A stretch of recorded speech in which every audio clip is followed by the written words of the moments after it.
In Washington, Afghanistan's President Hamid Karzai meets today with Defense Secretary Leon Panetta. Karzai visits President Obama tomorrow at the White House, where officials now say they may consider pulling all American troops out of Afghanistan by the end of next year. Joining us now, retired General Richard Myers, former chairman of the Joint Chiefs of Staff. He is a CBS News senior military security analyst. General, good morning.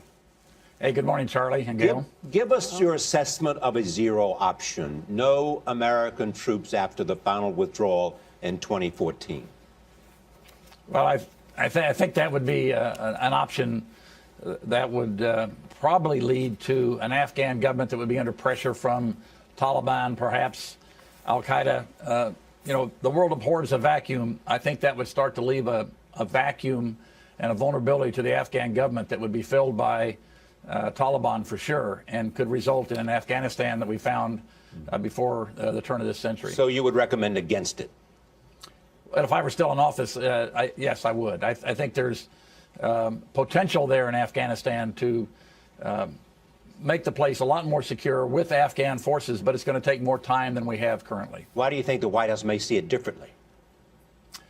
I think part of it is there's always a tension between getting Afghans to take responsibility for their own actions and making sure they're doing all they can and not overly relying on U.S. and allied forces.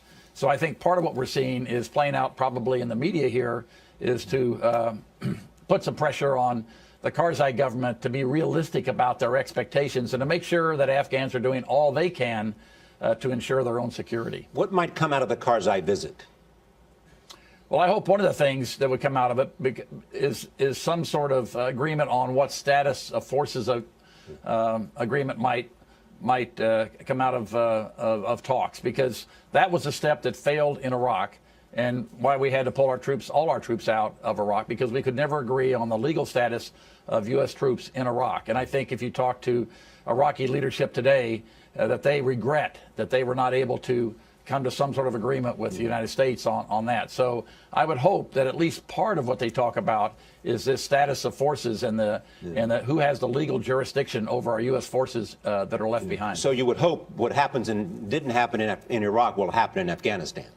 I think it's essential if we're going to have any presence past 2014, and if there's going to be that kind of help that's going to be given to the Afghan government. In the issue of Al-Qaeda, there is a lot of talk now that in Mali you are having a stronger and stronger presence that's alarming. It's been alarming for a long time. This is something that, while I was still in uniform, that we worried about. Jim Jones, who was then the Supreme Allied Commander in Europe, and I talked about this a lot. And it's very disturbing that events have gotten to the point where they have. Mali is a peaceful nation. They've got a tradition there of resolving conflict through dialogue and negotiation, and that's all been turned on its head now with the Al-Qaeda affiliates working in that part of the world. And it's something that, it seems to me, is something that we should take action on. Actually, action. Well, this is Mali does not have the resources to deal with this themselves. So whether it's an African force, whether it's a UN force, somebody needs to pay attention to this, because a once peaceful people have been their lives have been totally turned upside down. And somebody should take action and not just stand by and watch another country fall to extremist views. General Myers, thank you very much. Thank you, Charlie.